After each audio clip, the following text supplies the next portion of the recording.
निवडणुकीच्यासाठी आपण आलो. यांच्या लोकसभेच्या निवडणुकीच्यासाठी आपण आलो. ते डॉक्टर अमोल कोल्हे,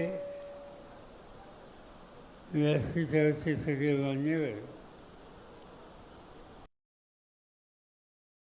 भारतीय काँग्रेस, राष्ट्रवादी काँग्रेस, उद्धव ठाकरेंच्या नेतृत्वाखालची शिवसेना आणि अन्य सगळे पाठिंबा देणारे पक्षांचे सहकारी आणि मोठ्या संख्येने उपस्थित असलेले आपण सगळे बंधू भगिनी, अनेकदा मी जिल्ह्यामध्ये येऊन गेलो. मी पहिल्यांदा आलो याची आठवण मी काढत होतो. तेव्हा गंमत होती.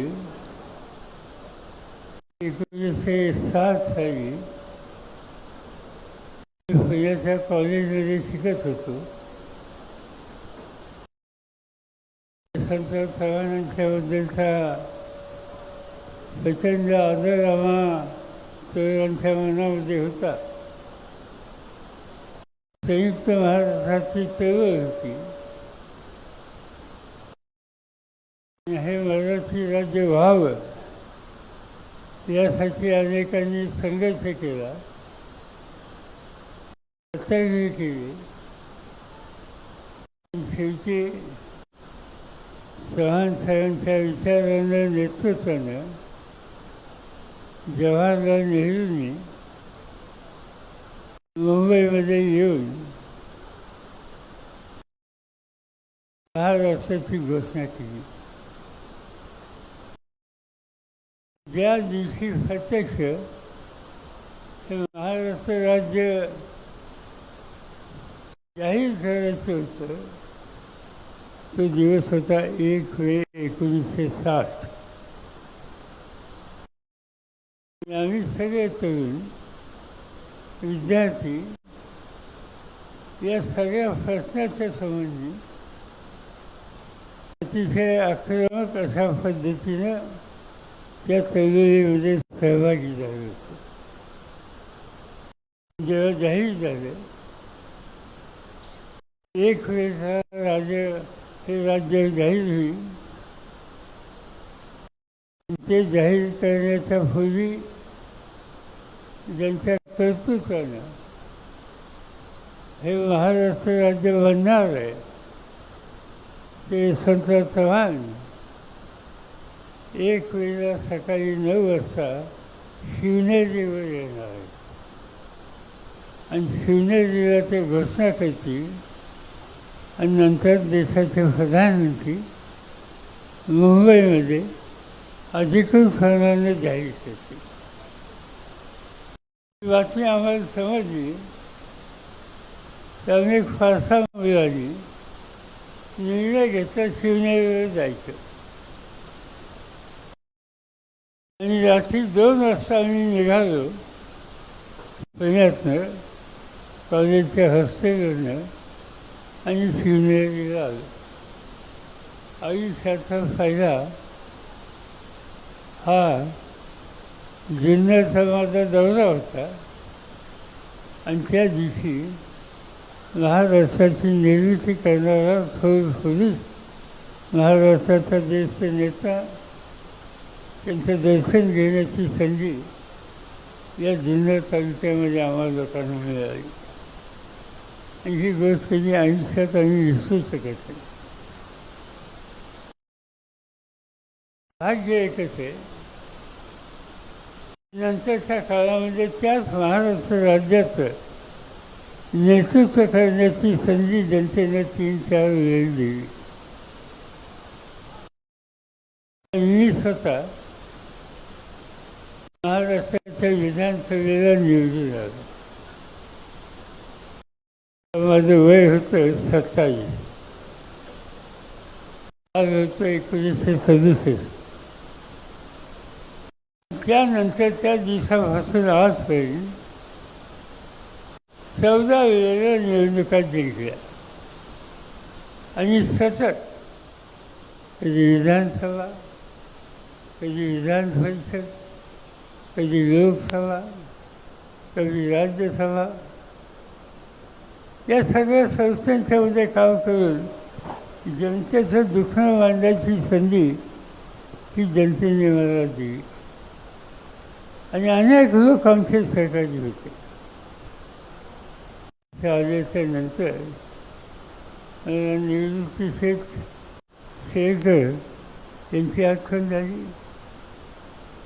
जांभळशेठ तांबे, श्रीकृष्ण तांबे त्यांचं नाव, पण जांभळशेठचं नाव म्हणायचं. त्यांची भेट झाली. रामचंद्र फातीगावची, हरिभाऊची गुंजा, ठाण्याला राजाची म्हणून एक आमदार होते, पण ते होते जुन्नरचे. ते आमच्यावर होते. दशरथ काकडे होते, लताबाई तांबे होत्या आणि शिक्षणाच्या क्षेत्रामध्ये काम करणारे विलासराव तांबे हे आम्हाला लोकांच्यावर काम करत होते. या सगळ्यांच्यावर काम करण्याची संधी मला स्वतःला मिळाली. हयात नाही त्यांचा उल्लेख या ठिकाणी केला. जे हयात आहे त्यांचा उल्लेख या ठिकाणी करता येईल. एक नाव विसरलं आणि ते नाव विसरले ते कृष्णराव काय नाव त्यांचं, कृष्णराव मुंडे. या तालुक्याने आदिवासी समाजाचा आमदार हा मताने करून दिला आणि तेही आम्हा लोकांच्या त्या काळामध्ये असतं. आणि जिल्ह्याला आल्याच्या नंतर जुन्या आठवणी येतात, जुने कार्यक्रम आठवतात आणि अनेक गोष्टी आठवतात. जुन्नर मगाशी बोलत असताना जुंजी म्हणून उल्लेख केला. तशी जुनी म्हणजे भाजी असते, ती काही साधेसुधे नसते. मला आठवतं आहे की धरणाच्या पूजेच्यासाठी यशवंतराव चव्हाण आले.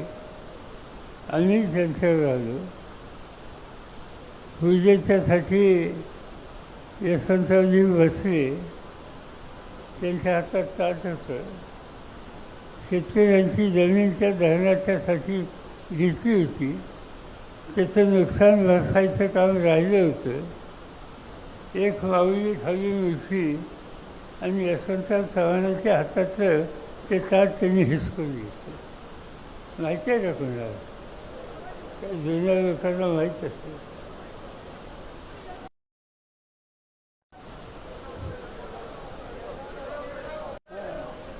तर ते ताट हिसकून घेतलं आणि तो कार्यक्रम त्या ठिकाणी जरा संकटात गेला.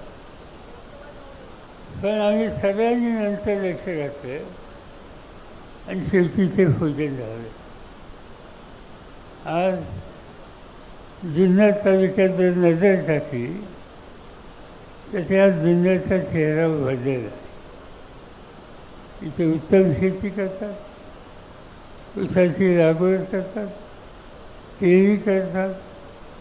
मुंबईच्या बाजारात नाही तर अनेक ठिकाणी अनेक प्रकारची फळं अतिशय उत्तम रीतीने तयार करून आज माझ्या जुन्नरचा शेतकरी देशाची गरज भागवण्याचं ऐतिहासिक काम मोठ्या प्रमाणात करत असतो.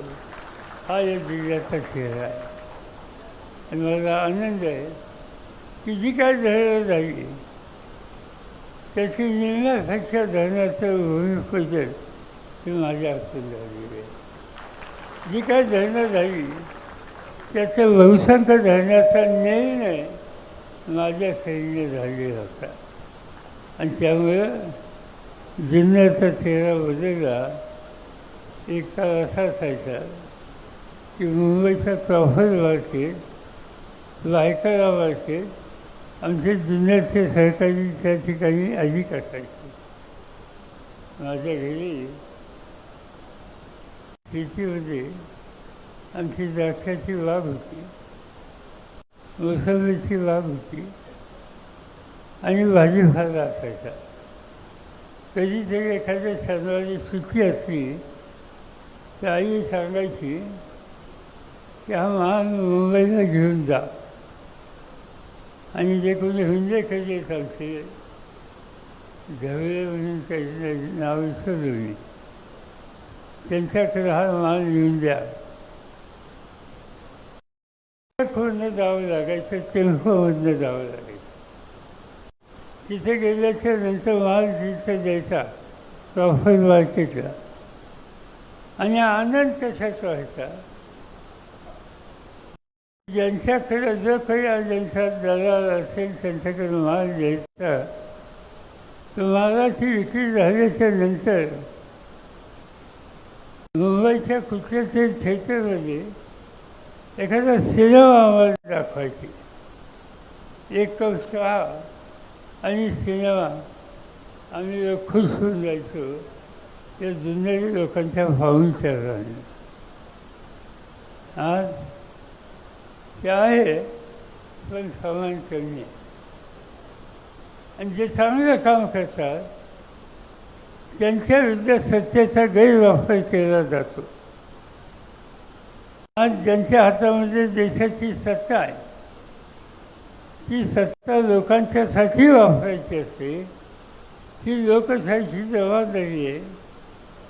पण कुणी त्या तक्रार केली, त्या तक्रारीची नोंद घ्यायची आणि राजकीयदृष्ट्या वेगळा विचार असेल तर त्याच्या विरुद्ध खचले व्हायचे. माझ्या वाचण्यात आलं, पानसर यांना अटक केली, माहिती आहे ना. त्याची चुकीचा धंदा केला त्यांनी. मुंबईच्या मार्केटमध्ये फळांची विक्री जास्तीत जास्त करणारा कोणतं ग्रस्त आहे हा जर विचारलं तर फानसरीचं नाव लोक घेतात. आणि नुसतं महाराष्ट्राची फळं नाही, भारताच्या बाहेरची सुद्धा. आणि इतकी फळं भारताच्या बाहेर पाठवण्याच्या संबंधीचं आणि आमच्या शेतकऱ्याचं कर्तृत्व जगाला दाखवण्याचं काम हे फानसरी करतात. केवळ त्यांची विचारधारा आम्हा लोकांच्या जवळ आहे आणि म्हणून त्यांना धडा शिकवायचा निकाल अशा राज्यकर्त्यांनी केला. हे राज्यकर्ते लोकशाहीमध्ये दिलेला अधिकार अडचणीच्या माणसासाठी द्यायचा असतो, पण हे लोकांना अडचणी निर्माण करण्याच्यासाठी किती लोकांच्या फसवेमध्ये. झारखंड नावाचं एक राज्य, आदिवासींचं राज्य, आणि त्या ठिकाणी आदिवासी मुख्यमंत्री होता. झारखंडची राजधानी रांची. त्या रांचीमध्ये एक संमेलन होतं आदिवासींचं, आणि त्याच्यामध्ये आदिवासींच्या काही मागण्यात आल्या. आणि त्या केंद्र सरकार करत नाही म्हणून झारखंडच्या आदिवासी मुख्यमंत्र्यांनी केंद्र सरकारवर मोदी साहेबांची टीका केली. लोकशाहीमध्ये टीका करायचा अधिकार आहे. मी तुमच्या करू शकतो, तुम्ही माझ्या करू शकता. चुकीचं असेल तर उत्तर द्यायचा अधिकार आहे. मुख्यमंत्र्यांनी टीका केली, तो प्रश्न मांडला, त्या प्रश्नाची सोडवणूक करणं बाजूला, आज त्या मुख्यमंत्र्यांना तुरुंगात टाकले. राज्याचा मुख्यमंत्री राज्याचं दुखणं मानतो आणि ते दुखणं सुटत नाही म्हणून केंद्रावर टीका करतो तर त्याला तुरुंगामध्ये टाकतो. दिल्ली ही देशाची राजधानी आहे. दिल्लीचे मुख्यमंत्री, त्यांचं नाव अरविंद केजरीवाल. साधा माणूस आहे, अतिशय कामाचा माणूस आहे. आम्ही लोक बघतो दिल्लीमध्ये की शिक्षणाच्या क्षेत्रात त्यांनी काही चमत्कार केला. आम्ही बघतो दिल्लीमध्ये कुठलाही आजारी माणूस असेल तर त्याला उपाययोजना करण्याच्यासाठी दिल्ली सरकारने जी काही पावलं टाकली ती देशात इतर कुठेही नाही आहे. आणि त्यामुळे त्याचं काम हे बघण्याच्यासाठी भारताच्या अन्य राज्यातून लोक येतात, पण भारताच्या बाहेरूनसुद्धा त्याचे काम बघण्याच्यासाठी लोक येतात. असा कर्तृत्ववान मुख्यमंत्री आहे. पण त्याचा एक स्वभाव आहे, स्पष्ट नाही की बोलायचं, स्पष्ट बोलायचं. आणि मोदी साहेबांचं एखाद दुसरं धोरण फसलं नाही, त्याच्यासाठी त्यांच्या टीका टिप्पणी केली. आज अरविंद केजरीवाल तुरुंगात आहे. देशाच्या राजधानीचा मुख्यमंत्री तुरुंगात. महाराष्ट्र हुकुमशाहीचा नाही, कुठं चालू आहे? दोन मुख्यमंत्र्यांना तुरुंगात टाकलं, त्यांच्या सहकार्यांना तुरुंगात टाकलं. आणि काल प्रधानमंत्री कराडला सांगत आहेत की ही जे ईडी वगैरे जे आहे त्याचा 1% मी वापर करत नाही. आणि 1% करत नसाल पण कुणाच्या विरुद्ध करता हे महत्त्वाचं आहे. जे राज्यकर्ते लोकांचे प्रतिनिधी आहेत, लोकांचा ज्यांचा विश्वास आहे, त्या लोकांना तुम्ही सत्तेचा गैरवापर करून तुरुंगात टाकत असाल तर 1% असो नाही तर आणखी काय असो, याचा अर्थ आहे की तुम्ही हुकुमशाहीच्या रस्त्यावर जायला लागले. आणि त्याचा परिणाम त्यांचा हल्ली माझ्या फार राग आहे. एकेकाळी त्यांनी भाषण केलं होतं, शरद पवारांच्या मोत्याला धरून मी राजकारणात आलो, हे त्यांनी एकेकाळी सांगितलं होतं. आणि काल त्यांनी सांगितलं की महाराष्ट्रामध्ये एक अंतरात्मा आहे, तो आत्मा अस्वस्थ आहे. तो गेल्या 45 वर्ष महाराष्ट्रामध्ये अस्वस्थता निर्माण करतो आहे, सरकारही खराब करतो आहे, सरकारला अडचणीत आणतो आहे. आणि या आत्म्यापासून सुटका करून घ्यायची गरज आहे. ते म्हणजे त्यांचं भाषण मी वाचलं, ती वेळ घरी जाऊन तेही ऐकलं. आत्मा अस्वस्थ आहे, खरं आहे. तो अस्वस्थ स्वतःच्या स्वार्थासाठी नाही. माझ्या शेतकऱ्याच्या हिताचं दुखणं मांडायचं असेल तर त्यासाठी अस्वस्थ हा उचलला पाहिजे. आज संबंध देशामध्ये सामान्य माणसं हे महागाईनं संकटात आली, लोकांना संसार प्रपंच करणं अवघड झालं आणि त्या संबंधीची भूमिका मांडली आणि त्यासाठी अस्वस्थता दाखवली. तर 100 वेळेला ही अस्वस्थता मी दाखवल्याशिवाय अस्वस्थ होत चाललं नाही. कारण अडचणीच्या माणसाचं दुखणं हे मान्य आणि त्याची सोडवणूक करण्याच्यासाठी प्रयत्न करणं हे महत्त्वाचं काम आणि केलं पाहिजे. हे संस्कार माझ्यासारख्यावर यशवंतराव चव्हाणांनी दिले आणि त्याच्याशी आम्ही कधी तडजोड करणार नाही. महागाई वाढली नाही. 2014ला प्रधानमंत्री पहिल्यांदा मंत्री होण्याचा आदला दिवस, त्यावेळी त्यांनी सांगितलं की मला 6 महिने द्या, मी तेलाचे भाव खाली आणतो. किती आणले? यावेळी वाढले, दुप्पट वाढले. त्यावेळेला त्यांनी आणखी एक गोष्ट सांगितली. ते म्हणजे आमच्या आया बहिणींनी स्वयंपाक करणं अवघड झालं पण सिलेंडरची किंमत ही वाढली. हे भाषण मोदींनी केलं. मला 6 महिने द्या, मी सिलेंडरची किंमत कमी करतो. एवढंच नाही, त्यांनी सांगताना असं सांगितलं, मसाला दाल तेव्हा या महागड्या सिलेंडरला नमस्कार करा आणि नंतर द्या. लोकांना खरं वाटलं, हे गॅसचं किमती कमी करतील असं लोकांनी मतं दिली. आणि पहिली जी किंमत होती त्याची दुप्पट किंमत आज या देशातील भगिनी प्रत्येक व्यक्ती आज सिलेंडरच्या संबंधीचे केले. खताचे भाव वाढले, औषधाचे भाव वाढले, कशाचे भाव वाढले.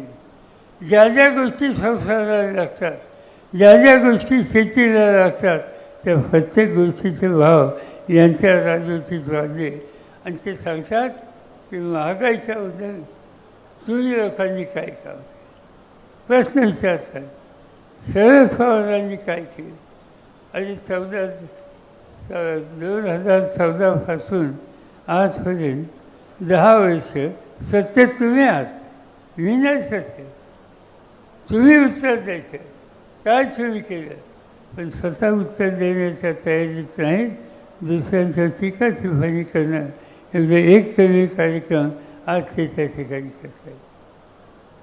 त्यांनी टीका केली पुन्हा राहुल गांधीवर. काय म्हणतात, शहाजादे. त्यांचा उल्लेख शहाजादे म्हणून करतात. हे शहाजादे क्या करेंगे, कैसे करेंगे असं बोलतात त्यांच्यासमोर. प्रधानमंत्र्यांना काहीतरी वाचलं पाहिजे. हे शहादेव म्हणतात ते राहुल गांधी. त्यांच्या 3 फेऱ्यांनी देशाची सेवा केली. जवाहरलाल नेहरू स्वातंत्र्याच्या आधी 13 वर्ष तुरुंगामध्ये होते. 47 साली स्वातंत्र्य मिळाल्यानंतर या देशामध्ये लोकशाहीचं राज्य याची खबरदारी घेतली.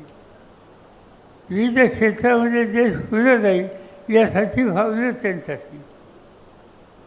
या राहुल गांधींच्या आधी इंदिरा गांधी गरिबी घालवण्याच्यासाठी आणि देशाच्या गरीब माणसाच्यासाठी त्यांनी प्रयत्नाची पराकाष्ठ केली.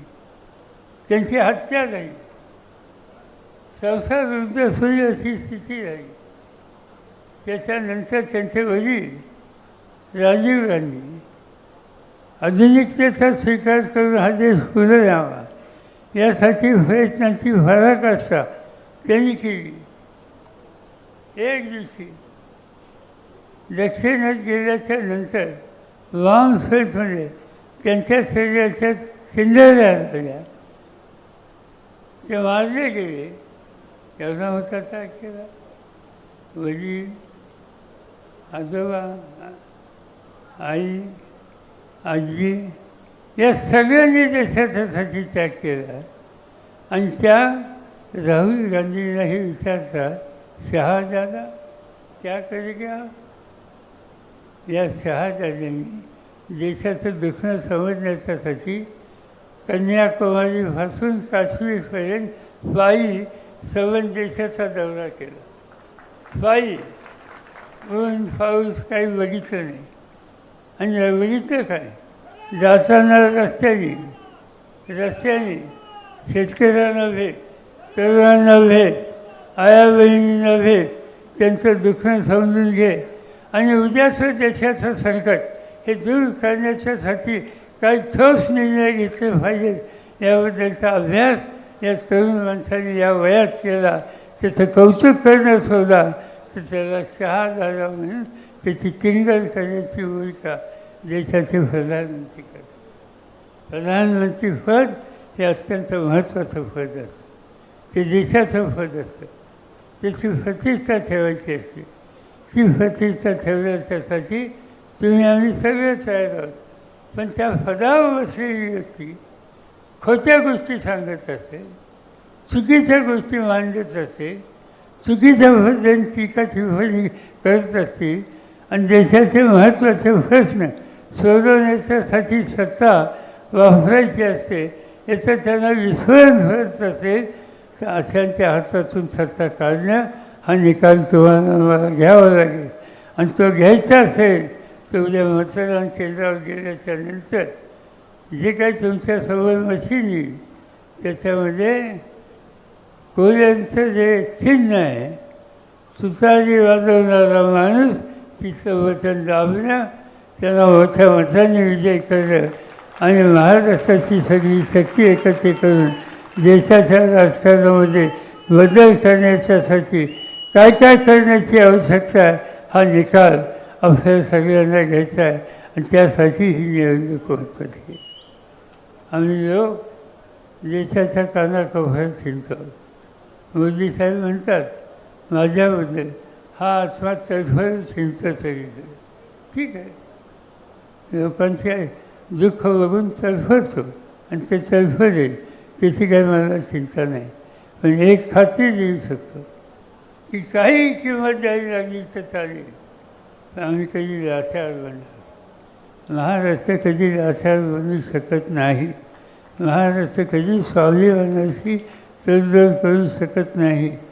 ज्यांनी फोडाफोडीचं राजकारण केलं, घराची माणसं फोडली, सहकारी फोडली, अनेकांना अनेक वर्ष काम करायची संधी ज्यांना दिली त्या लोकांना फोडलं आणि एक वेगळं फोडाफोडीचं राजकारण महाराष्ट्रामध्ये करण्याचा प्रयत्न आज भाजपवाले करत आहेत. हे राज्याच्या हिताचं नाही आणि ते हिताचं नाही.